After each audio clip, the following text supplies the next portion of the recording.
வணக்கம். நான் உங்கள் அன்பான சயின்டிபிக் வேதிக் அஸ்ட்ராலஜர் அஸ்ட்ரோரஞ்சி பேசுகிறேன். நல்லது நினைப்போம், நல்லதே நடக்கும். இப்போ பார்த்தீங்கன்னா, ஆஹ், ஜோதிட கருத்துக்கள் எந்த விதத்திலையும் மிகைப்படுத்தாமல் மூட நம்பிக்கையில் போகாமல் உள்ளவாறு நம்ம சேனல்ல பார்த்துட்டு இருக்கோம். அந்த வரிசையில பார்த்தீங்கன்னா, இந்த வீடியோல நம்ம என்ன பார்க்க போறோம் அப்படின்னு பார்த்தீங்கன்னா, கும்ப ராசிக்கு 2024 எத்தகைய ஒரு பலாபலன்கள் கொடுக்க போகுது அப்படிங்கிறது நம்ம பார்க்க போறோம். அதுக்கு முன்னாடி ஃபர்ஸ்ட் டைம் நம்மளோட சேனல் வரவங்க மறக்காம சப்ஸ்கிரைப் பண்ணுங்க, ஃப்ரெண்ட்ஸ் அண்ட் ரிலேட்டிவ்ஸ்க்கு ஷேர் பண்ணுங்க.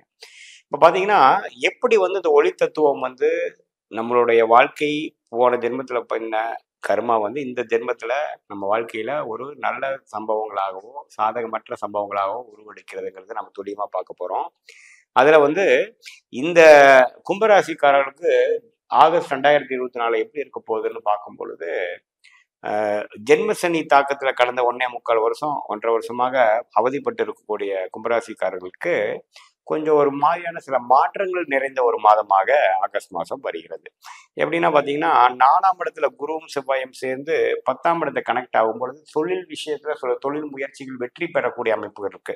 இது வரைக்கும் நம்ம எதுவுமே செய்ய முடியலன்னு நினைக்கிறவங்களுக்கு ஏதோ ஒரு சில விஷயங்கள் எக்ஸிக்யூட் பண்ணி நம்ம பாசிட்டிவா பண்ணக்கூடிய அமைப்புகள் இருக்கு. ஏன்னா 10ஆம் இடத்தை திருப்பலத்தோட செவ்வாய் அவரோட தன் வீட்டை தன்னை பார்ப்பது பார்த்தீங்கன்னா தொழில் அமைப்புக்கு நல்லது. இது வரைக்கும் எதுவுமே நடக்காம அப்படியே முடங்கி இருந்தது பார்த்தீங்கன்னா கொஞ்சம் தலை தூக்குற மாதிரி சில விஷயங்கள் நடக்கக்கூடிய அமைப்பு இருக்கு. அதே சமயத்துல மாச கடைசியில தான் பாத்தீங்கன்னா அந்த புதன் 6ஆம் இடத்துக்கும் சுக்கிரன் 8ஆம் இடத்துக்கு போறாரு. ஸோ மாசம் முதல் 3 வாரத்துல சில விஷயங்கள் நீங்க நடத்தி காட்டி இது வரைக்கும் பெரிய ஒரு வேகமாக நடக்காமல் சுறுசுறுப்பா இல்லாத விஷயத்தை கொஞ்சம் நம்ம செஞ்சுக்கலாம் அப்படிங்கிற ஒரு உணர்வை கொடுக்கக்கூடிய ஒரு மாதமாக ஆகஸ்ட் மாதம் 2024 கும்பராசிக்காரர்களுக்கு.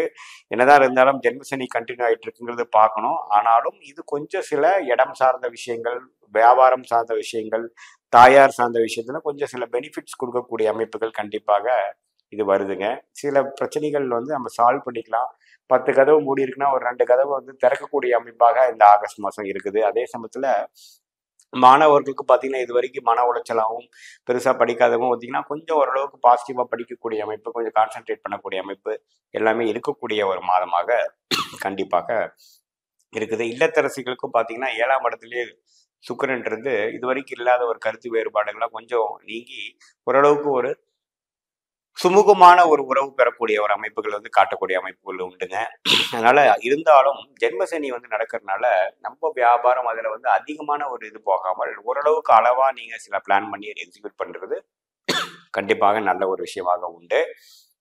அதனால பாத்தீங்கன்னா இந்த மாதத்துல சில நெருடல்கள் சில விஷயங்கள்லாம் நீங்க நிவர்த்தி பண்ணிக்கக்கூடிய ஒரு மாதமா இருக்கு. நீங்க கொஞ்சம் பிளான் பண்ணி எக்ஸிக்யூட் பண்ணிக்கணும். குறிப்பா குடுக்கல் வாங்கல் விஷயத்துல, இடம் சார்ந்த விஷயத்துல, வியாபாரம் சார்ந்த விஷயத்துல, வம்பு வழக்கு அது மாதிரி விஷயத்துல பண்ணிக்கணும். ஏன்னா இந்த மாச கடைசியில பாத்தீங்கன்னா செவ்வாய் 6ஆம் இடத்துக்கு மாறுறாரு. அதாவது 4ஆம் இடத்துக்கு 5ஆம் இடத்துக்கு போகிறார். அப்படிங்கிறப்ப பாத்தீங்கன்னா இடம் சார்ந்த விஷயங்கள்லாம் இப்ப நீங்க செய்யறது இந்த மாச கடைசியில நல்ல ஒரு பெனிஃபிட் வரக்கூடிய அமைப்பு இருக்கு.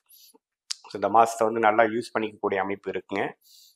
அதே சமயத்துல உங்களுக்கு 2ஆம் இடத்துல ராகுவும் 8ஆம் இடத்துல கேதுவும் இருக்கிறது பாத்தீங்கன்னா பண விஷயத்துல என்னைக்குமே கொஞ்சம் கேர்ஃபுல்லா இருக்கக்கூடிய அமைப்பு, கவனம் கண்டிப்பா இருக்கக்கூடிய அமைப்பு இருக்குது.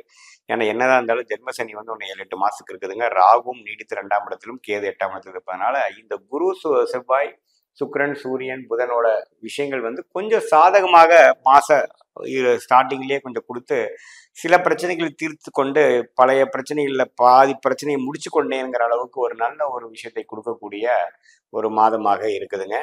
அதுக்கப்புறம் பாத்தீங்கன்னா இது கொஞ்சம் அடுத்து வரக்கூடிய மாதத்துக்கு சில விஷயங்கள் காரியங்கள் சாய்த்து இந்த ஜென்மசனி தாக்கத்திலிருந்து வெளியில வரக்கூடிய ஒரு அமைப்புக்கு ஒரு ஃபவுண்டேஷன் விஷயமாகவும் இந்த ஆகஸ்ட் மாதம் இருக்குதுங்கிறது நம்ம தெரிஞ்சுக்கணும். ஸோ இந்த குரு 4ஆம் இடத்துல இருக்கிறதுனால சில விஷயங்கள் பாசிட்டிவாகவும் இது வரைக்கும் நமக்கு ஐடியாவே இல்லாமல் பிளாங்கா இருக்கிற விஷயங்களா சில பாசிட்டிவா சில விஷயங்கள் நடந்து அது மூலமா சில பிரயோஜனங்கள் பெற்று சில விஷயங்கள் சால்வ் பண்ணிக்கக்கூடிய அமைப்புகள் எல்லா விதங்களும் இருக்கு. அதே சமயத்துல பார்த்தீங்கன்னா வயசான முதியோர்கள்லாம் கொஞ்சம் கேர்ஃபுல்லா இருக்கணும். ஹெல்த் ஏதோ இஷ்யூஸ் என்னென்னு செக்அப் பண்ணி ட்ரீட்மெண்ட் கரெக்டாக எடுத்துக்கணும்.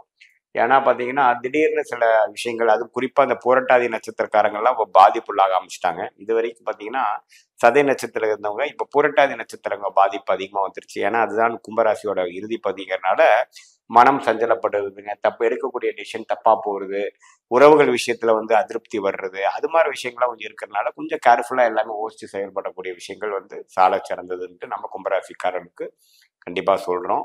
பொதுவா பார்க்கும் பொழுது இது வந்து ஒரு ஒரு இக்கட்டான ஒரு சூழ்நிலையான ஒரு டைம்ல ஓரளவுக்கு நிவர்த்தி கொடுக்கக்கூடிய ஒரு மாதமாக, எல்லா வயதினருக்கும் கொடுக்கக்கூடிய ஒரு மாதமாக கும்பராசிக்காரருக்கு ஆகஸ்ட் மாசம் இருக்கு. இது வந்து ஒரு பொதுவான பலன்கள் தான். உங்களுடைய ஜாதகத்துல இப்ப எது மாரி தசாபுக்திகள் போகுதுங்கிற பொறுத்து, இன்னும் துல்லியமான பலன்கள் எடுக்கலாம். கொஞ்சம் சாதகமான பலன்கள் தசாபுக்திகள் போகும்பொழுது சாதகமான பலன்கள் அதிகமாவும், ஒரு சுமாரான ஒரு சாதகமற்ற தசைகள் போகும்பொழுது சாதகமற்ற பலன்கள் அதிகமாகவும் நாம இந்த கோச்சார ஆகஸ்ட் மாச பலன்களை நீங்க அப்படி எடுத்துக்கணுங்கிறது என்னுடைய வேண்டுகோள்.